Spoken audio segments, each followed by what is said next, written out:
नागपुरातील वाठोडा पोलीस ठाण्याअंतर्गत येणाऱ्या पंचशील नगर येथून बेपत्ता झालेल्या एका अज्ञाताचा तेलंगणातील मंचेरियल येथे मृत्यू झाल्याची धक्कादायक घटना समोर आली आहे। बेपत्ता व्यक्तीचे नाव भरत दिनेश नायक असून ते 1 जुलै रोजी घरातून निघून गेले होते। याबाबत त्यांचे वडील दिनेश मोतीसिंग नायक यांनी पोलिसात तक्रार दाखल केली होती। दरम्यान तेलंगणातील मंचेरियल पोलीस ठाण्याच्या हद्दीत एका अनोळखी इसमाचा मृतदेह आढळून आला। मृत व्यक्तीची उंची 5 फूट असून त्याच्या अंगात निळ्या रंगाचा टी-शर्ट आणि निळी जीन्स पॅन्ट आहे। तसेच त्याच्या उजव्या हातावर आशू आणि डाव्या हातावर भरत असे नाव गोंदवले आहे। तेलंगणा पोलिसांनी या प्रकरणी नागपूरकरांना ओळख पटवण्याचे आवाहन दिले असून माहिती असलेल्या व्यक्तींनी तत्काळ संपर्क साधण्याचे निर्देश दिले आहेत। यामध्ये पोलीस स्टेशन नंदनवन या ठिकाणी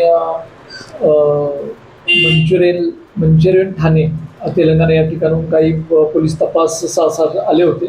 तर त्यांच्याकडे एक तपास यादी होती, त्यामध्ये एक त्यांच्या पोलीस स्टेशनला दाखल एक 103-1 BNS म्हणजे जो खुनाचा गुन्हा आहे तो दाखल होता। त्याचा CR नंबर आहे 780/2025।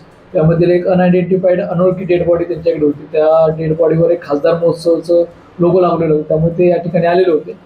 तर आमच्याकडं त्या फोटोचं अवलोकन केलं असता ज्यावेळी भरत हे नाव दिसलं, तर ते भरत हे नाव जे आहे ते आम्ही CCTVमध्ये सर्च केलं, तर त्यामध्ये भरत नावाची वाठोडा या ठिकाणी एक मिसिंग दाखल होती। मग ती मिसिंग जी आहे ती मिसिंग च्या वडिलांना आम्ही या ठिकाणी बोलून घेतलं आणि त्यांना हे पूर्ण दाखवलं, तर त्यांनी ओळखलं।